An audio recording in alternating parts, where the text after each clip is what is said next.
Lucas capítulo 17, versículo de número 20 e versículo 21.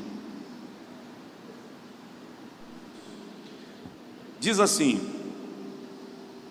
E, interrogado pelos fariseus sobre quando havia de vir o reino de Deus, respondeu-lhes e disse: O reino de Deus não vem com aparência exterior, nem dirão ei-lo aqui ou ei-lo ali, porque o reino de Deus está em vós.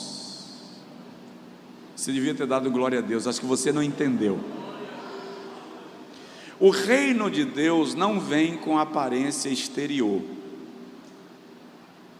nem dirão dele ei-lo aqui ou ei-lo ali, porque o reino de Deus está em vós. Diz aí para a pessoa que está do seu lado: o reino de Deus está em você.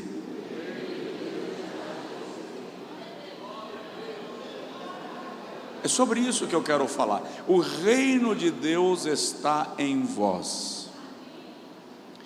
Esta é uma das afirmações mais ousadas, mais agressivas, mais poderosas, mais significativas do Senhor Jesus. Nesta afirmação, Jesus está dizendo: o meu reino, o reino de Deus, não está preso a lugares, não está preso a sistemas, não está preso a mentalidades. O reino de Deus está dentro de vocês. Significa dizer, onde um de vocês chegarem, o reino de Deus chegou também. Agora veja que interessante. Em que momento Jesus diz esta frase? Se nós lermos os versículos anteriores, vamos observar que ele havia acabado de curar 10 leprosos. A lepra, no contexto judaico, era considerada uma maldição. O leproso perdia todos os seus direitos sociais, religiosos, familiares. Ele não podia permanecer com a sua família, ele não podia desfrutar do convívio social, a não ser em ambientes onde estavam outros leprosos. Ele não podia comercializar, fosse comprar ou vender. E se alguém na estrada, por desaviso, viesse, você está me ouvindo e me entendendo? Diga amém. Amém. Se alguém por desaviso viesse em direção ao leproso, ele tinha que levantar as duas mãos acima da cabeça e gritar: imundo, imundo. Ou seja, não se aproxime, eu sou imundo, eu sou maldito. E o indivíduo se desviava dele. E se o leproso não fizesse isso, e depois se identificasse que ele era leproso, ele poderia ser apedrejado, executado e morto, porque ele não anunciou a sua lepra. Jesus cura 10 leprosos. Mas é interessante no texto que quando os leprosos se aproximam dele e ele os cura, diferente de outras ocasiões, Jesus não disse ser limpo. Jesus não disse seja curado, a tua fé te salvou. Não, não, não. Os leprosos vêm a Jesus e Jesus diz assim: ide e apresentai-vos aos sacerdotes. Acontece que a lei mosaica estabelecia que o leproso não poderia ir ao sacerdote. Se Jesus tivesse curado eles e depois de curá-los dissesse: ide e apresentai-vos ao sacerdote, seria uma coisa. Mas Jesus, antes de curá-los, diz: ide e apresentai-vos ao sacerdote. Presta atenção, Jesus sabia a bagunça que ele estava causando. Jesus tinha pleno conhecimento da desordem que ele ia causar com esse negócio. O leproso não poderia ir ao sacerdote, mas ele manda, e os leprosos vão. Diga comigo: se Jesus mandar, pode ir. Eles foram, e a Bíblia diz que eles foram curados no caminho. Eles foram curados no caminho. Quando Jesus diz: ide e apresentai-vos aos sacerdotes, ele está falando de um conselho sacerdotal, porque os sacerdotes eram mais do que líderes religiosos. Eles também cuidavam das questões medicinais, das questões sanitárias da nação. Então eram eles quem examinavam os enfermos para confirmarem se houve cura ou não. Só então o leproso seria liberado a voltar à sua vida social e à sua vida normal.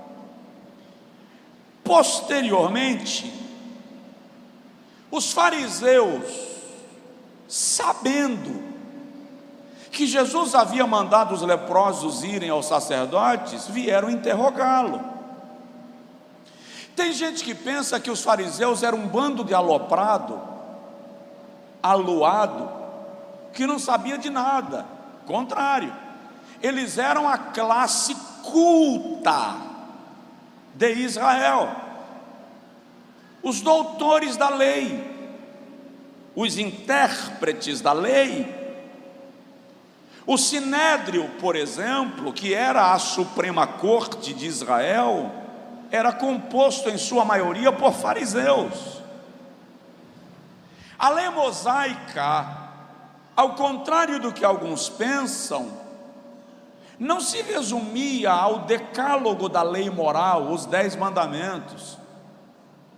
A lei mosaica era composta de 613 mandamentos. 248 eram chamados de mandamentos positivos, aquilo que era obrigado a ser cumprido. 365 eram chamados de mandamentos negativos, aquilo que era terminantemente proibido fazer. Os membros do Sinédrio precisavam conhecer os 613 mandamentos em ordem crescente, em ordem decrescente e aleatória, com a capacidade de citar, aplicar, julgar e sentenciar. Então os fariseus não são um bando de perdidos do universo. Eles chegam para Jesus, tipo assim: como é que você manda leproso ir aos sacerdotes? Então eles perguntam a Jesus: como se dará? Como será? Como virá o reino de Deus? Já que a tua pregação é sobre o reino, explica para nós esse reino que você está apresentando para nós. Porque no reino de Deus que nós conhecemos, um leproso não pode ir ao sacerdote. Aí Jesus diz para eles assim, eu gosto demais de como Jesus trata essas situações, é uma inteligência extraordinária. Porque Jesus vem e diz para eles: olha, prestem atenção, quando vier o reino de Deus, ninguém dirá que o reino de Deus está ali ou está acolá, porque o reino de Deus estará em vós. O reino de Deus vai ser manifestado naqueles que ingressam neste reino. Pode dar glória a Deus, irmão, que essa é a verdade mais extraordinária que nós podemos e devemos professar da nossa fé. Por quê? Porque cristianismo, lá vou eu, cristianismo não é religião. Cristianismo é o reino de Deus em nós. É o reino de Deus manifestado em nós. E é interessante que lá em Romanos capítulo 14, versículo 17, Paulo diz que o reino de Deus consiste em alegria, justiça e paz no Espírito Santo. Vou repetir: o reino de Deus consiste em alegria, justiça e paz no Espírito Santo. O que Jesus está dizendo é que há toda suficiência no reino de Deus depende da nossa relação com o Espírito Santo. Por favor, diga comigo: toda suficiência no reino de Deus depende da nossa relação com o Espírito Santo. É triste perceber que algumas pessoas, eu diria que boa parte de nós, pensa no Espírito Santo como uma energia, uma nuvem, uma força. Ei, o Espírito Santo é uma pessoa real, e ele se relaciona conosco, aleluia, de maneira direta e íntima.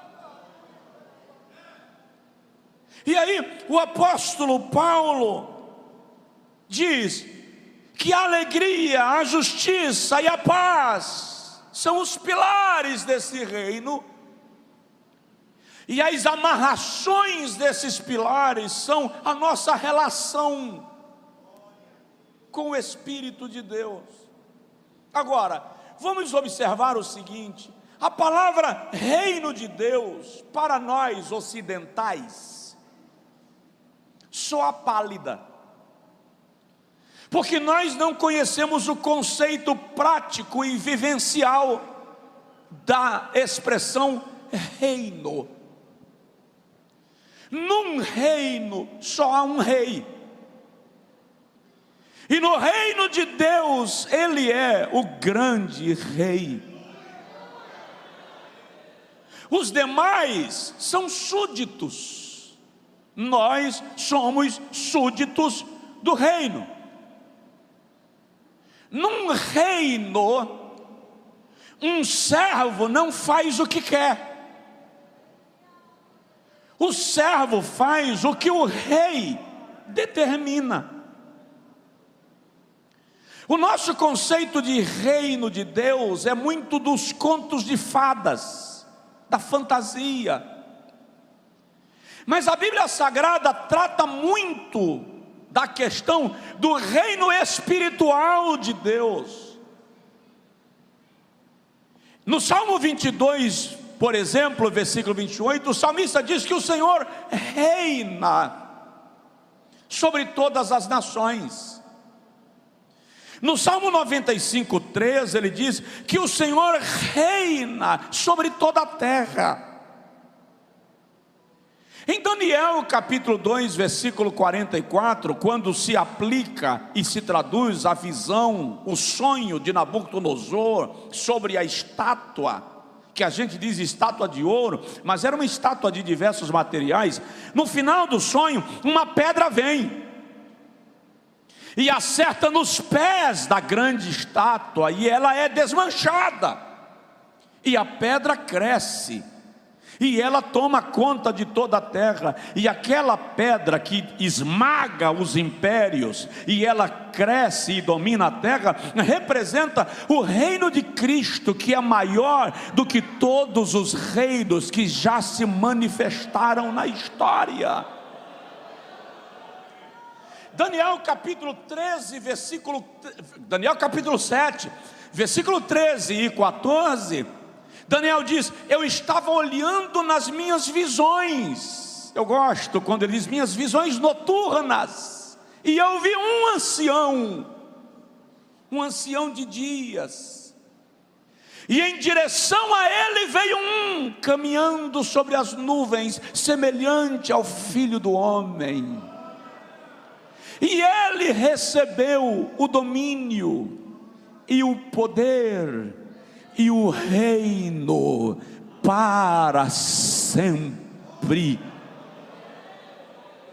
Quando o anjo visita Maria, a virgem, Lucas capítulo 1, versículos 26 a seguir, o anjo diz para ela: não temas, Maria, eis que darás à luz um filho, e o seu nome será Jesus. Ele salvará o mundo dos seus pecados, e Deus lhe dará o trono do seu pai Davi, e o seu reino será eterno, e jamais terá fim. Em Apocalipse capítulo 19, versículo 17, João diz: e eu vi um montado num cavalo branco, vestido de vestes brancas, e sobre o seu manto, na sua coxa direita, está escrito o seu nome, que é Rei dos Reis e Senhor dos Senhores. Aleluia, Ele é o Rei, e o seu reino está em nós. Salmo de número 24, versículos 7, 8, 9 e 10, tem duas profecias.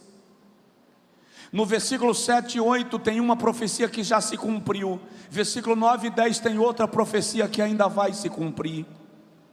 Versículo 7 e 8 diz assim: levantai, ó portas, as vossas cabeças. Isso aqui é quando Jesus vence a morte, vence o inferno. Ele é assunto aos céus, e quando ele é recebido de volta nos céus em glória, os anjos cantam e dizem: levantai, ó portas, as vossas cabeças, levantai-vos, ó entradas eternas, para que entre o Rei da glória. No coral, algumas vozes perguntam: quem é este Rei da glória? E as outras vozes respondem: o Senhor que venceu a batalha, poderoso na batalha, Ele é o Rei da glória. Já se cumpriu. Mas os outros dois versículos ainda vão se cumprir, e quando se cumprirem, nós estaremos lá. Quando a igreja for arrebatada, passar pelo tribunal de Cristo, pelas bodas do Cordeiro, e nós somos convidados a entrar nas mansões celestiais, os anjos vão cantar: levantai-vos, ó portas, para que entre o Rei da glória, levantai-vos, ó entradas eternas. Um coral vai perguntar: quem é este Rei da glória? O primeiro coral vai responder: o Senhor dos exércitos. O Senhor dos exércitos, Ele é o Rei da glória. Aleluia. O reino de Deus está em vós. Coloca assim a mão no peito, por favor. Diga comigo: o reino de Deus está em mim.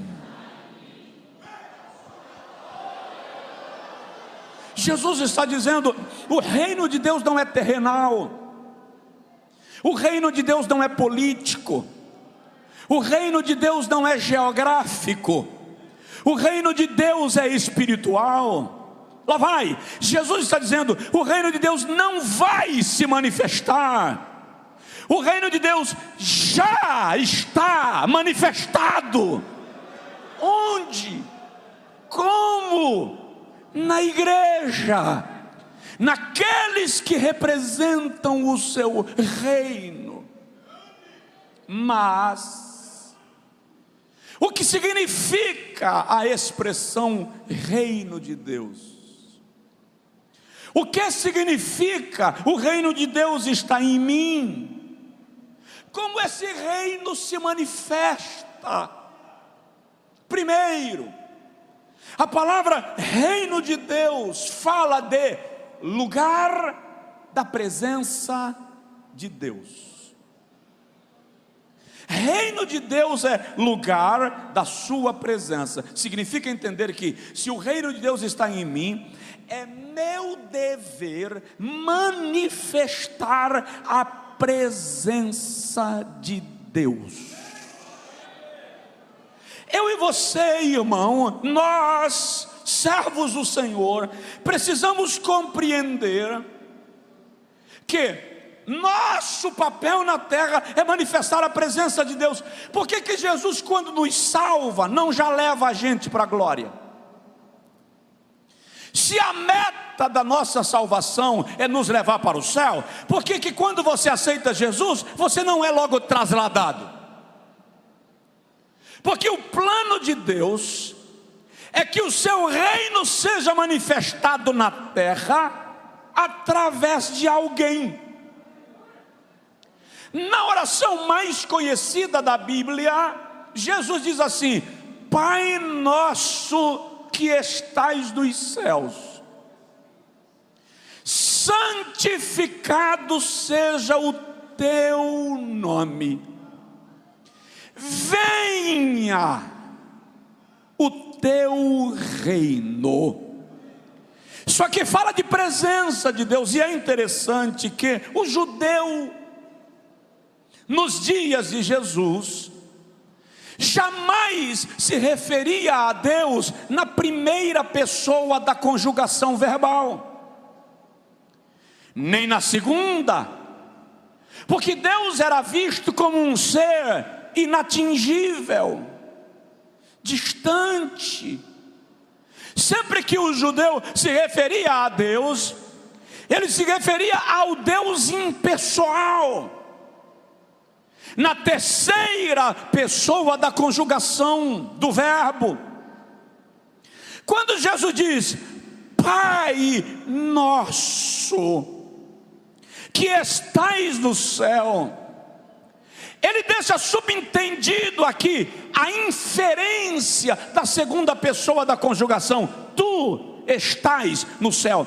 O que isso tem a ver, pastor? Isso não é por acaso. O que Jesus está dizendo é: vocês sempre se referem a Deus na terceira pessoa, um Deus impessoal, um Deus distante. Eu quero que vocês aprendam a se relacionar com Deus aqui, o Deus pessoal, segunda pessoa. Tu estás, tu és meu Pai. Ele está trazendo Deus para perto, porque a função da igreja é revelar ao mundo que Deus não está longe, Deus está aqui.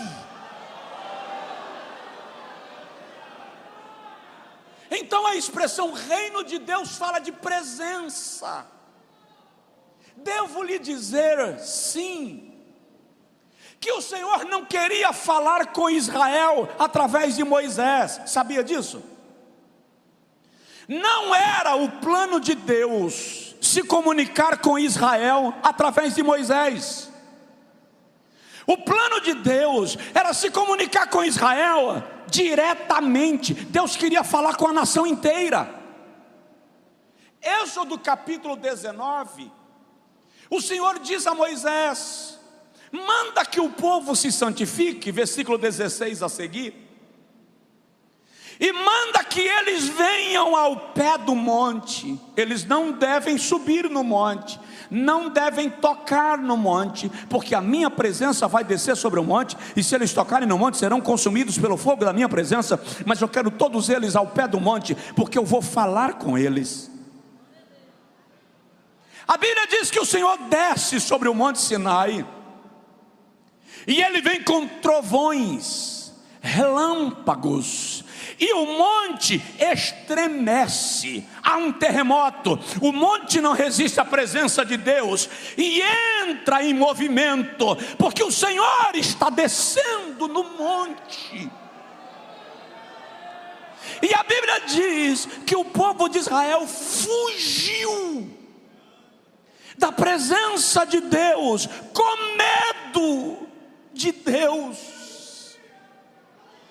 Quando o povo foge, o Senhor diz a Moisés: vem, entra. O povo foge, mas Moisés entra na nuvem da presença de Deus. Quando Moisés volta, está lá no capítulo 19, o povo diz a Moisés, bem assim, ó: não fale o Senhor conosco, fale o Senhor contigo, e tu nos dirás o que o Senhor te disse.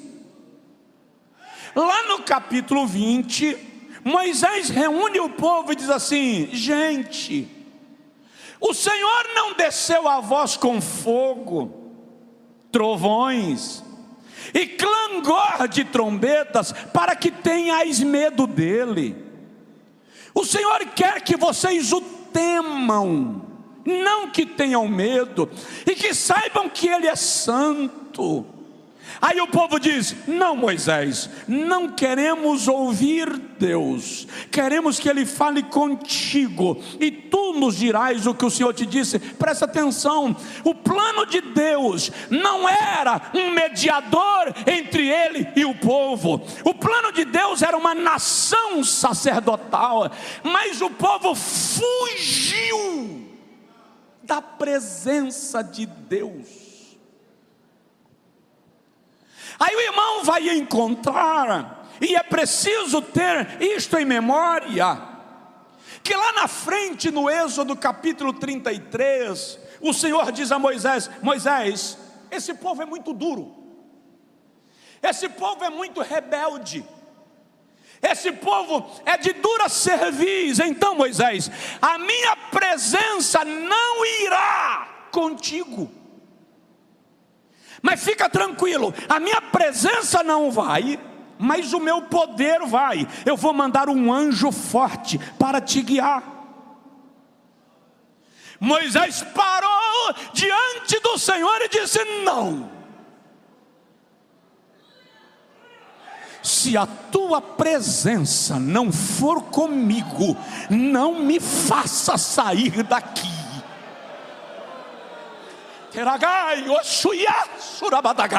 Por quê? Porque quem experimenta a presença não se contenta com o poder.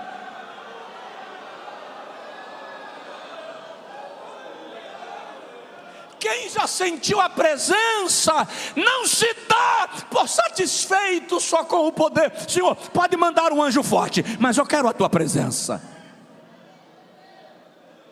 Qual é o problema nosso hoje? Nós nos contentamos com o poder, e nem sempre poder representa presença. Pode dizer aí, pastor, me magoou agora. Nem sempre poder é presença. Acabei de lhe provar, Êxodo 33, e vou lhe provar mais. Elias foge de Jezabel, 1 Reis 19, e se esconde na caverna. Quando Elias está escondido na caverna, ele ouve um barulho, lá vem um terremoto. A terra está abrindo, o mundo está estremecendo, e Elias diz: lá vem Deus. Aí quando Elias para ouvir Deus no terremoto, a Bíblia diz assim: mas Deus não estava no terremoto. Ei, terremoto é poder, mas não é presença. Elias se recolhe e de repente lá vem fogo. O fogo cai do céu e Elias conhece muito bem o fogo. E o fogo vem queimando tudo e sapecando tudo. E Elias para e diz: lá vem Deus. Aí o texto diz assim: porém Deus também não estava no fogo. Terremoto é poder, fogo é poder, mas não é presença.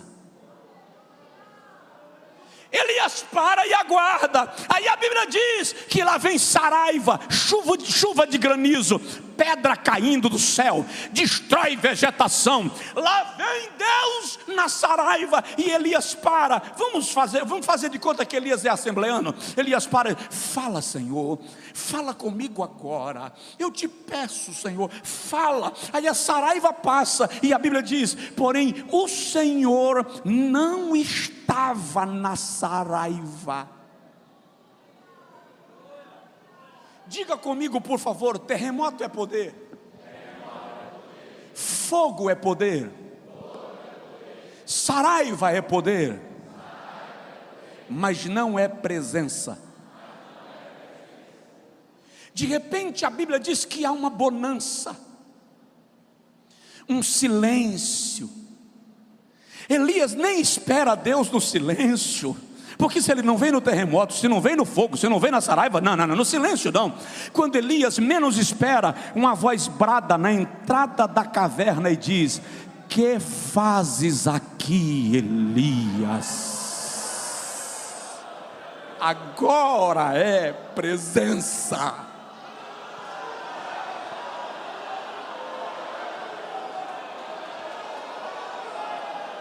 Aleluia! Pode dar glória, pode celebrar, pode falar em línguas, pode enaltecer a Ele.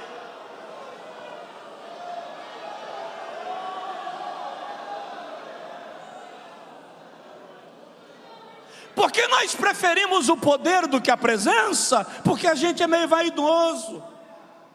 O poder nos engrandece, a presença nos achata, nos humilha. O poder mostra a nossa espiritualidade, a presença mostra a nossa pecaminosidade. O poder mostra como nós somos grandes, a presença mostra como nós somos pequenos. O poder faz as pessoas pensarem que nós somos pequenos deuses, a presença revela que nós somos barro, pó, caco, nada mais. Aleluia!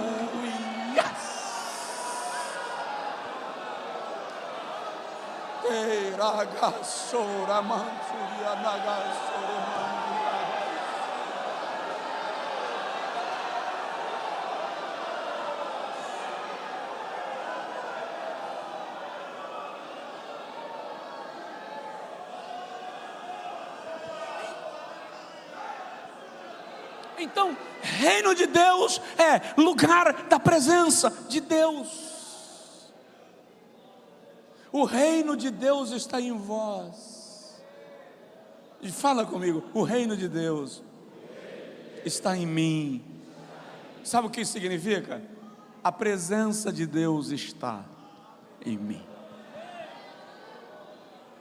Segundo lugar, a palavra reino de Deus está falando de lugar da soberania, lugar onde Ele governa, onde Ele comanda. Se o reino de Deus está em mim, significa eu não sou livre. Agora deu uma contradição, não deu não? Pastor, mas a gente não é livre? É, do pecado. Mas nós não somos livres, soltos. Ele é Senhor sobre nós. Romanos capítulo 6, versículo 18 diz: libertos do pecado, fostes feitos servos da justiça. Significa entender que Deus é soberano e essa sua soberania é perfeita, é plena. Eu ouvi uma frase certa feita que diz assim: o servo não tem direito, O único direito que o servo tem é o direito de não reclamar pelo direito que não tem. O servo não tem direito. O único direito que o servo tem é o direito de não reclamar pelo direito que não tem. Ele é soberano. E no momento que eu me torno parte do reino de Deus, eu perco a minha autonomia. Não vou mais para onde eu quero. Não faço mais o que eu desejo. Porque alguém assumiu o comando sobre o meu querer, sobre a minha vontade. Por isso que Jesus diz: se alguém quiser vir após mim. Eu acho esse o versículo mais desaforado de Jesus, porque ele está dizendo assim: se quiser. Não estou chamando, não estou mandando, ninguém é obrigado, se quiser. Agora, se você quiser vir, negue-se a si mesmo, tome cada dia a sua cruz e siga-me. Jesus está dizendo: quem faz parte do meu reino não anda à vontade, vai para onde eu vou, pisa onde eu piso, faz o que eu faço, repete os meus atos. Isso é ato de soberania. Então o termo reino de Deus fala de lugar de soberania de Deus, lugar onde a sua vontade prevalece. Por isso que Jesus diz: seja feita a tua vontade, faça-se a tua vontade. Salmo 115 eu citei ontem: o nosso Deus está nos céus e Ele faz tudo o que lhe apraz.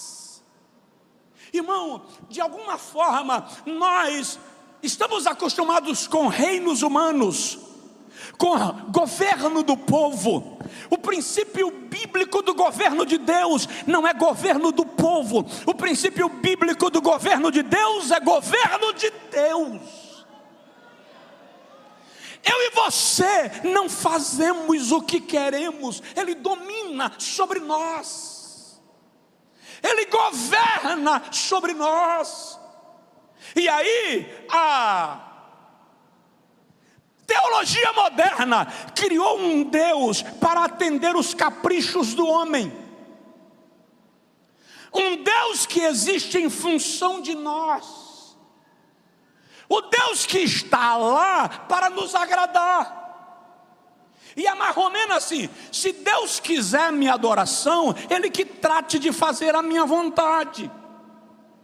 Se Deus quiser o meu louvor, Ele que trate de me deixar feliz. Ei, inverteu. À luz da Bíblia, não é Deus em função do homem, é o homem em função de Deus. Deus não existe por causa do homem, o homem existe por causa de Deus. Deus não tem que agradar a vontade do homem, o homem tem que agradar a vontade de Deus. Isto é soberania.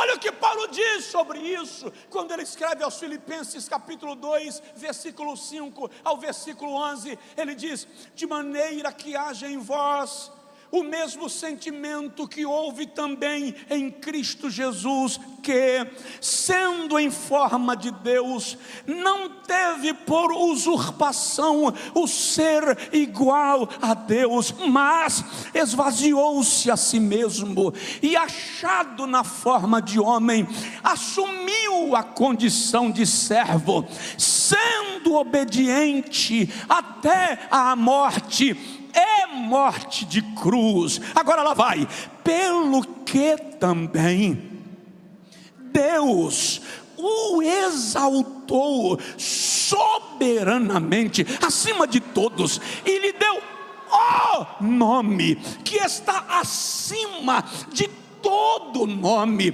para que ao nome de Jesus se dobre todo o joelho dos que estão nos céus e na terra e debaixo da terra, e toda língua confesse que Jesus Cristo é o Senhor, para a glória de Deus Pai. Ele é soberano, o reino de Deus está em vós, significa a sua vontade prevalece na minha vida. Dá para dizer amém? Amém? Diga comigo: o reino de Deus está em mim. Terceiro, fala de dependência. Se o reino de Deus está em mim, eu dependo dele. Ele é minha fonte, Ele é o meu sustento, Ele é o meu alento, Ele é o meu amparo. Olha o que Jesus diz: Pai nosso que estás nos céus, santificado seja o teu nome, venha o teu reino, seja feita a tua vontade, assim na terra como no céu. O pão nosso de cada dia nos dá hoje. Quando a gente lê esse texto na língua portuguesa, dá a sensação que o pão de cada dia o Senhor vai dar para estoque. Ele vai encher o galpão, o pão nosso de cada dia nos dá hoje. Então o pão dos próximos dias, coloca aqui no meu armazém, abastece minha prateleira. A tradução literal desse texto não é essa. A tradução literal desse texto é isso aqui, ó: o pão nosso de cada dia, o pão nosso de hoje, nos dá hoje, cada dia. O pão nosso de hoje, nos dá hoje, cada dia. O que Jesus está dizendo é: a provisão será diária.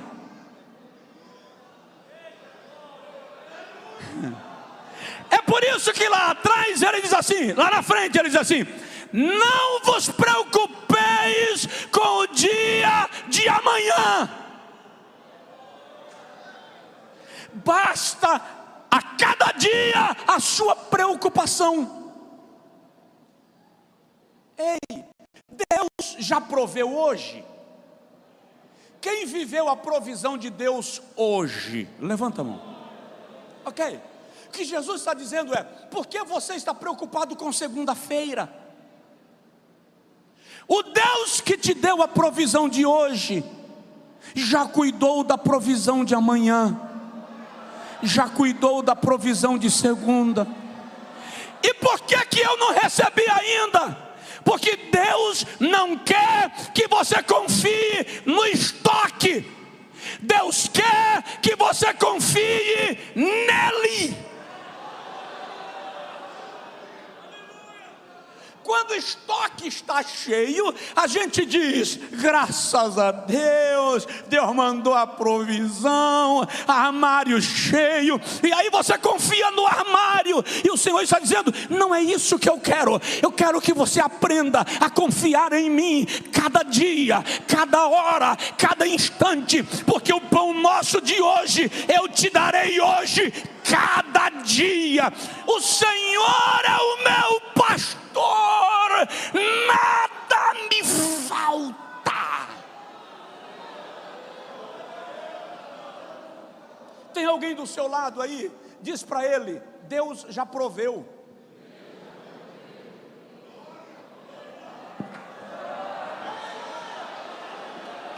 Deus já proveu. Já estou terminando. Você pode olhar para mim e dizer assim: ah, se ele soubesse como ficou minha dispensa, não estaria pregando isso.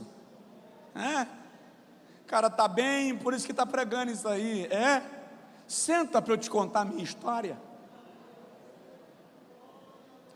Senta para eu te falar da minha segunda que vem. Eu não estou lhe falando blefes, Eu não estou falando daquilo que eu vejo como passe de mágica, estou falando de dependência. Eu sou filho de pastor. Eu já vi a minha mãe colocar a panela com água no fogo, acender o fogo e chamar os filhos e dizer: senta ao redor da mesa, com a panela fervendo, sem comida no prato, e ela dizer: agora vamos orar para o Senhor mandar comida. E lembro de um dia específico dessa cena, e enquanto a gente orava, o meu pai foi para o fundo da casa orar no quintal, porque um pai padece quando o provimento não chegou na mesa. E enquanto ele estava lá atrás, alguém bateu na porta da casa.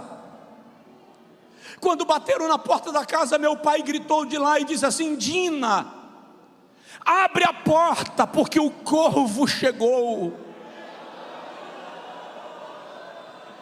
Quando a minha mãe foi abrir a porta, era uma irmã da igreja Batista Peniel da nossa cidade. Ela disse: irmã Dina, eu não sei porquê, mas Deus me mandou ir no supermercado fazer uma feira para vocês: feijão, arroz, farinha, biscoito, sal, açúcar. Deus provê, Deus provê, Deus provê, Deus provê, Deus provê. Pastor, Deus está cuidando.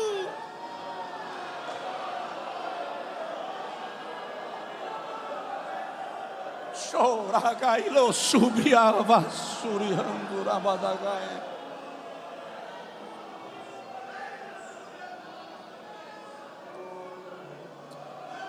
Vamos parar? Fica em pé, por favor. Tinha mais duas coisinhas para falar, mas deixa para a próxima.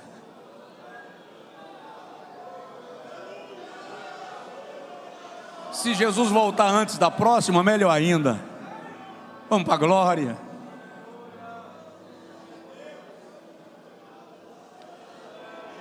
Remagai soria badabagado suria mandurabagai.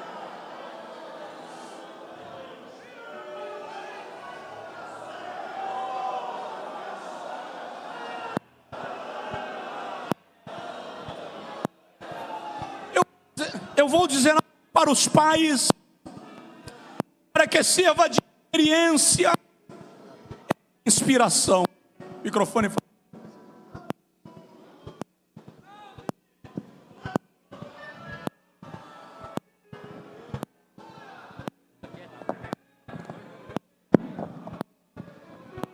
No período da minha infância, meu pai no campo, nós passamos muitas privações. Café preto, com farinha, adoçado com rapadura, era o café que eu tomava todas as manhãs. Um dia desse, um irmão falou para mim e fez assim: pastor, o café com farinha é gostoso. Eu disse: é hoje, que eu tomo se eu quiser. Mas quando só tinha aquilo todo dia, vai, experimenta junto, só com café com farinha, sente a unção. Na época que quichute, quem lembra de quichute? Levanta a mão. Quem usou quichute? Levanta a mão. Pronto, vocês tiveram a infância melhor que a minha.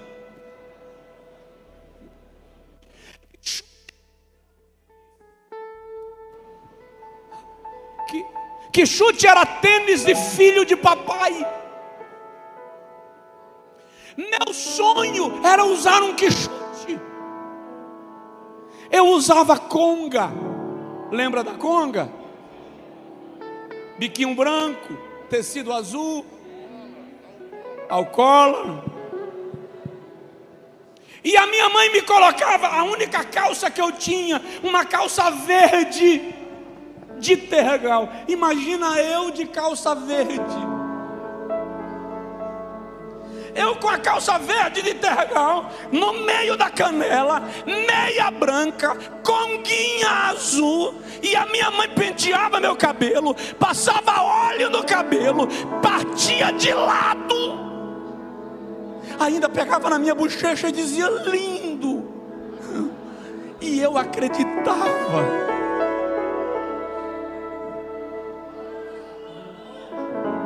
O que eu quero dizer com isso?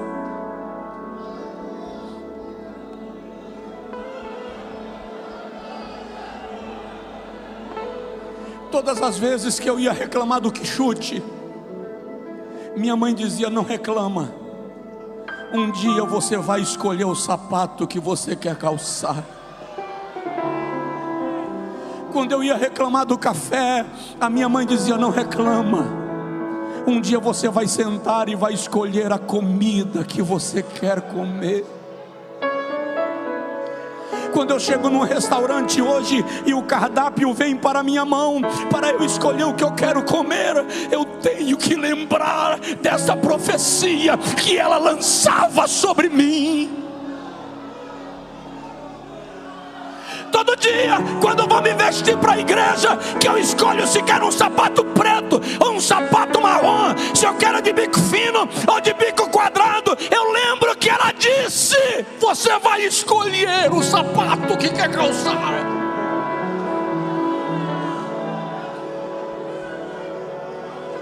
Por que eu estou dizendo isso? Porque aqui estão pastores e obreiros que têm filhos e filhas, e pode ser que o Senhor não esteja conseguindo dar a eles aquilo que deseja, e eu sei que o seu coração dói, mas a minha palavra nesta noite é: profetize sobre os seus filhos, profetize sobre os seus filhos. Não os reprima quando eles se queixam pelo que não têm. Profetize, gere neles esperança, gere neles expectativa. Pastores, a herança, a aliança que Deus fez contigo inclui a tua descendência. Eu vou profetizar debaixo da palavra: os teus filhos não se perderão. Satanás não vai arrebatar os teus filhos. Eu declaro na autoridade de Deus: os seus filhos estão debaixo de promessa.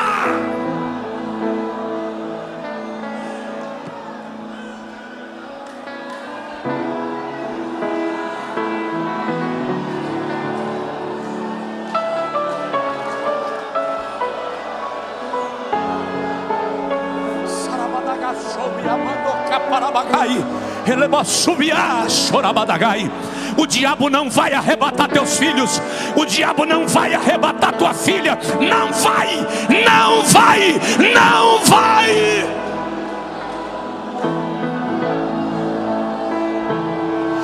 Está escrito, Isaías 65:23: os vossos filhos não serão filhos para a calamidade, porque eles são a herança dos benditos do Senhor.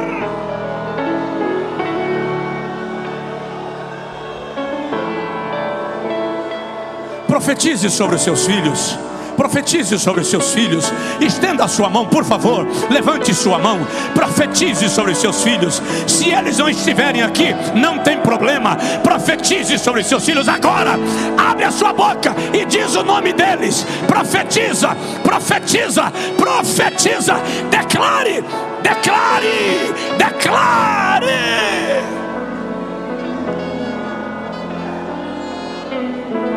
Algemas estão sendo quebradas, armadilhas estão sendo quebradas, sepulturas estão sendo fechadas. Ah, glória a Deus! Recebe agora, recebe autoridade, recebe unção, recebe renovo, recebe renovo, recebe línguas. Fala em línguas espirituais, fala em línguas espirituais. Salte, pule, dance. Esta noite Deus começa um resgate da tua família.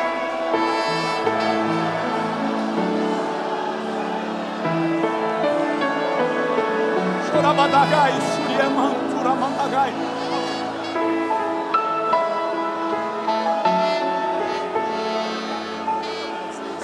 Equipe de louvor, chega para cá. O pastor está solicitando sua presença, a presença de vocês, para cantar a presença de Deus. Chega para cá, aleluia. Estende suas mãos agora. O senhor sabe onde o senhor mora? A senhora sabe onde a senhora mora? Consegue estender as mãos em direção à sua casa? Se não conseguir estender as mãos para lá, apenas estenda as mãos. Jeová sabe. Jeová sabe. Comece a dizer agora: Senhor, o teu reino na minha casa, o teu reino na minha casa, o teu reino nos meus filhos, o teu reino nos meus filhos. Eu estou sentindo a presença de Deus de forma extraordinária. Dá vontade de pular, dá vontade de correr, dá vontade de saltar. Eu quero que você agora receba uma descarga dessa presença de Deus.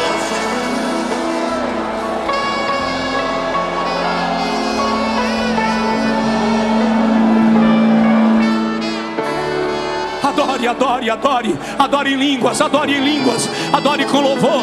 Quando a equipe de louvor começar, eu paro, mas adore, adore, adore, adore, adore, adore, apenas adore, apenas adore, apenas adore, apenas adore, apenas adore.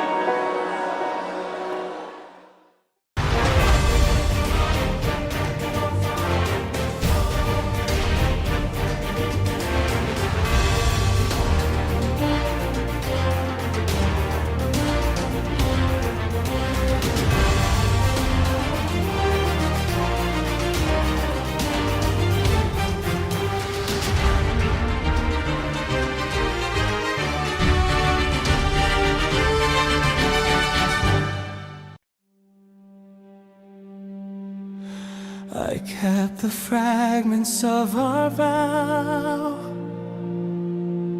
inside the quiet corners of my mind.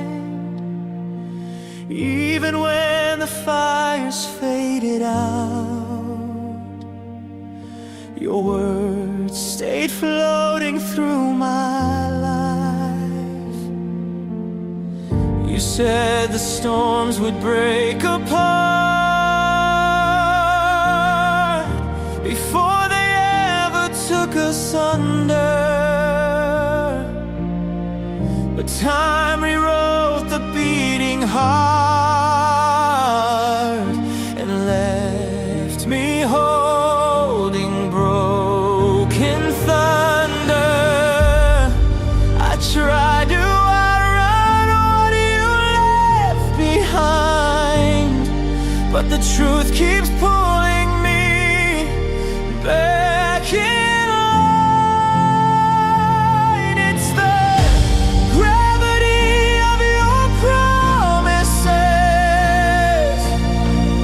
They pull me like a falling star. Even after every tear and distance, your echoes know just where we are. I keep moving yet I'm orbiting the memories I can't dismiss. I'm still caught inside your universe and the gravity of your promises.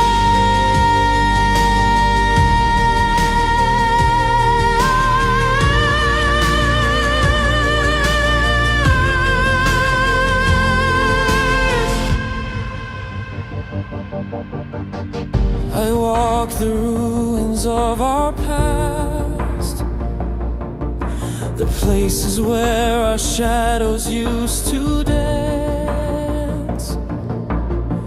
Your voice is buried in the cracks, a quiet ghost I never meant to chance. The aching sky begins to bend as constellations shift above me. I try to break the pole again, but love is not so simply free. I try to outrun what I felt that night, but the weight keeps turning me back to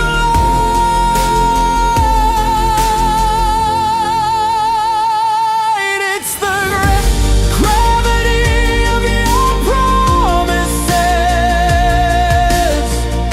They pull me like a falling star, even after every tear and distance.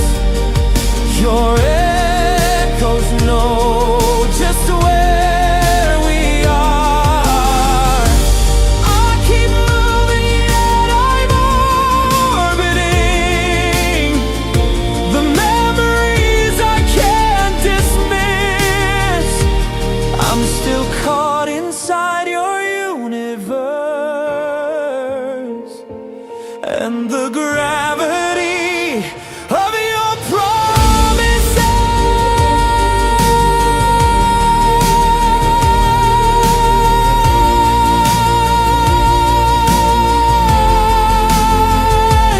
Maybe some truths were meant to stay beneath the bones of yesterday. Maybe some love is built to last, even when everything has passed. If I could let go, I would try, but the pull is stronger than goodbye.